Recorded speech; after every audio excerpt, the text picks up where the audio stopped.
Hi കൂട്ടുകാരെ, മിനിസ് കിച്ചണിലേക്ക് എല്ലാവർക്കും സ്വാഗതം. എല്ലാവരും സുഖമായിരിക്കുന്നു വിശ്വസിക്കുന്നു. ഇന്നൊരു പുഡിങ്ങിൻ്റെ റെസിപ്പിയാണ്.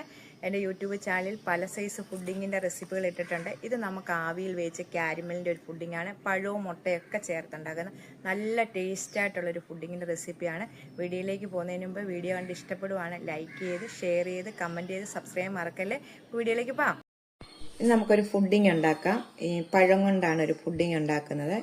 അതിനായിട്ട് 2 റോബസ്റ്റ പഴം എടുത്തിട്ടുണ്ട്, 2 മുട്ടയും വേണം. ഇത് ആവിയിൽ വേവിച്ചുണ്ടാക്കുന്ന ഒരു കാരമൽ പുഡിംഗ് ആണ്. നല്ല ടേസ്റ്റ് ആയിട്ടുള്ളൊരു പുഡിംഗ് ആണ്. അപ്പോൾ നമുക്ക് അതിനായിട്ട് ഈ പഴം ഒന്ന് മിക്സിയുടെ ജാറിലേക്ക് ഒന്ന് തൊലി കളഞ്ഞിട്ടിടാം. ഒരു മിക്സിയുടെ ജാർ എടുത്ത് വെച്ചിട്ടുണ്ട്. ഇതിനകത്ത് വെള്ളമായി ഒന്നും കാണല്ലേ, നല്ല ക്ലീൻ ആയിരിക്കണം. അപ്പോൾ അതിലേക്ക് നമുക്ക് ഈ പഴം ഒന്ന് പൊട്ടിച്ചിടാം. റോബസ്റ്റ പഴം അല്ലെങ്കിൽ സാധാ പഴം കൊണ്ട് ഉണ്ടാക്കാം. പാളയംകുളം പഴമല്ല, പൂവമ്പഴം കൊണ്ട് വേണമെങ്കിൽ ഉണ്ടാക്കാം. റോബസ്റ്റപ്പഴമാണ് നല്ലത്. നല്ലോണം പഴുത്താണ് കുഴപ്പമില്ല. ഇതിപ്പോൾ ഇച്ചിരി ഒരെണ്ണം ഇച്ചിരി പഴുത്തതാണ്, കുഴപ്പമൊന്നുമില്ല. നമുക്ക് ഇതിലേക്ക് ഈ മുട്ടയും കൂടെ ഒന്ന് പൊട്ടിച്ചിടാവേ. മുട്ടയും കൂടി ഇതിനകത്തോട്ട് പൊട്ടിച്ചിട്ട് ഇതിലേക്ക് 1 കപ്പ് പാലാണ് വേണ്ടത്. പശുവും പാല്, നമ്മൾ പശുവിൻ്റെ പാല് മേടിക്കുവാണെങ്കിൽ അത് കാച്ചി ആറി തണുത്തിട്ട് വേണം ഒഴിക്കാൻ. ഇല്ലെങ്കിൽ ഞാനിപ്പോൾ കവർ പാലാണെങ്കിൽ അതേപടി ഒഴിക്കാം. 1 കപ്പ് ഇതിലേക്ക് ഇട്ടു. ഒരു 1/4 ടീസ്പൂൺ വാനില എസൻസ് കൂടെ ഒഴിച്ചിട്ട് നമുക്ക് നല്ലോണം മിക്സിയിലൊന്ന് അടിച്ചുകൊണ്ട് വരാം.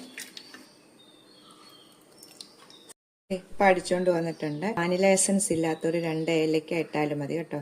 ചെറിയ 2 ഏലക്ക ഇട്ടാൽ മതിയേ. ഇത് നമുക്കൊന്ന് മാറ്റി വെക്കാം. എന്നിട്ട് നമുക്ക് കാരമൽ റെഡിയാക്കാം.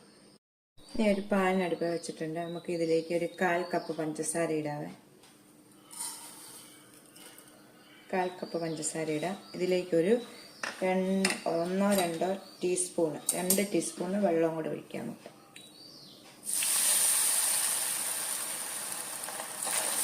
ഞാനിപ്പം 2 ടീസ്പൂൺ വെള്ളം കൂടെ ഒഴിച്ചിട്ടുണ്ട്. നമുക്കിതൊന്ന് കാരമലായിട്ട് കിട്ടട്ടെ.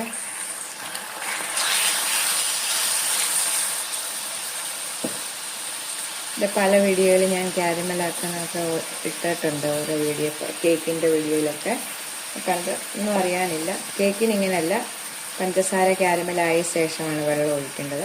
തീ കുറച്ച് വെക്കണം, ഗ്യാസിൻ്റെ തീ കുറച്ച് വെക്കണം. ഇപ്പം തീ കാരമലായി വരുന്നുണ്ട്. നല്ലൊരു കരിഞ്ഞു പോകാതെ ശ്രദ്ധിക്കുക. കരിഞ്ഞു പോയാൽ നല്ലോണം കഴിക്കും. ഏത് സാധനം നമ്മൾ കാരമലും കൊണ്ടുണ്ടാകുമ്പോൾ കരിഞ്ഞു പോകാതെ ശ്രദ്ധിക്കണം. ഒരു ഗോൾഡൻ നിറമാകുമ്പോൾ നമുക്ക് തീ ഓഫ് ചെയ്യാം. കാരമലായിട്ടുണ്ട്, നമുക്ക് തീ ഓഫ് ചെയ്യാവേ. ഞാനിപ്പോൾ ഇതുപോലത്തെ ഒരു പാത്രമാണ് എടുത്തേക്കുന്നത്. ഇത് ഓവനകത്തൊക്കെ വെക്കാൻ പറ്റുന്നതാണ്. അപ്പോൾ ഇതിലേക്ക് ഞാൻ ആ കാരമൽ ഒഴിക്കാൻ പോവാണ്. അപ്പോൾ ഇതില്ലെങ്കിൽ കേക്കിൻ്റെ ട്രേയോ അല്ലെങ്കിൽ സ്റ്റീലിൻ്റെ ഏതെങ്കിലും പാത്രമോ ഒക്കെ നമ്മൾക്ക് എടുത്തേച്ചാൽ മതി കേട്ടോ. അപ്പോൾ നമുക്ക് ഇതിലേക്ക് ഇത് കാരമൽ ഒഴിക്കാം.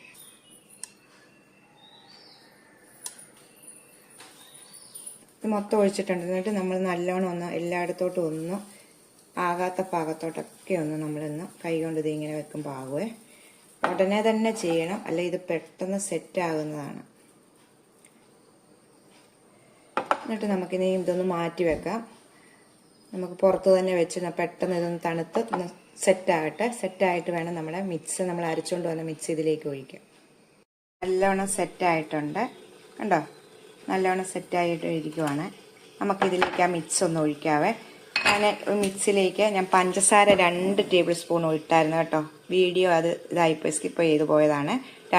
മുട്ടയും പഴവും പാലും ഒഴിക്കുന്നതിനകത്തോട്ട് 2 ടേബിൾ സ്പൂൺ പഞ്ചസാരയും കൂടി ഇട്ട ശേഷം വേണം അടിക്കാൻ. ഈ സമയം നമ്മുടെ അപ്പച്ചെമ്പിൽ ആവി കയറ്റി വെള്ളം തിളച്ച് കിടക്കുന്നുണ്ട് കേട്ടോ. വെള്ളം തിളച്ചിട്ടുണ്ട്. അപ്പോൾ നമുക്ക് മിക്സ് ഇതിലേക്ക് ഒഴിക്കാം.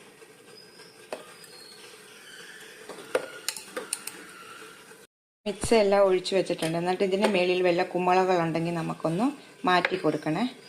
കുമ്പളകൾ പോലായിട്ട് എന്തെങ്കിലും ഉണ്ടെങ്കിൽ ഒന്ന് മാറ്റി കൊടുത്ത ശേഷം നമുക്ക് ഈ അപ്പച്ചെമ്പിലേക്ക് ഇറക്കി വെക്കാം. ഇതിപ്പോൾ ഞാൻ ആ പാത്രം എടുത്ത് ഇങ്ങോട്ട് വെച്ചിട്ടുണ്ട്. പാത്രം എടുത്തിട്ട് ഇങ്ങനെ വെച്ചിട്ടുണ്ട്. അതുകൊണ്ട് ഞാനിതൊന്ന് മൂടുന്നുണ്ട്. മൂടിയും കൂടെ കൊടുത്തിട്ട് വേണം നമ്മൾ അപ്പച്ചെമ്പിനകത്ത് വെച്ച് ആവി കയറ്റാനായിട്ട്. 30 മിനിറ്റ് നേരമാണ് നമ്മളിത് ആവി കയറ്റേണ്ടത്. അപ്പോൾ ഞാനത് ഇങ്ങനെ വെച്ചിട്ടുണ്ട്. മീഡിയത്തിലാണ് തീ വെക്കേണ്ടത്. 30 മിനിറ്റ് കഴിയുമ്പോൾ നമുക്കിതൊന്ന് ആവിയേറ്റി വേവിച്ചെടുക്കാം. മൂടി വെക്കട്ടെ. ഉണ്ടോ 30 മിനിറ്റ് നേരം നമുക്ക് വേവിച്ചിട്ട് നീ നോക്കാം. അപ്പം നമുക്കിതൊന്ന് വെന്തോന്ന് നോക്കാവേ. ഇപ്പോൾ ഒരു 20-25 മിനിറ്റ് ആയിട്ടുണ്ട്. നമുക്കിതൊന്ന് വെന്തോന്ന് നോക്കാം. കണ്ടോ, നല്ലവണ്ണം പൊങ്ങി വന്നിട്ടുണ്ട്. നമുക്ക് ഒന്ന് കുത്തി നോക്കാവുന്നു.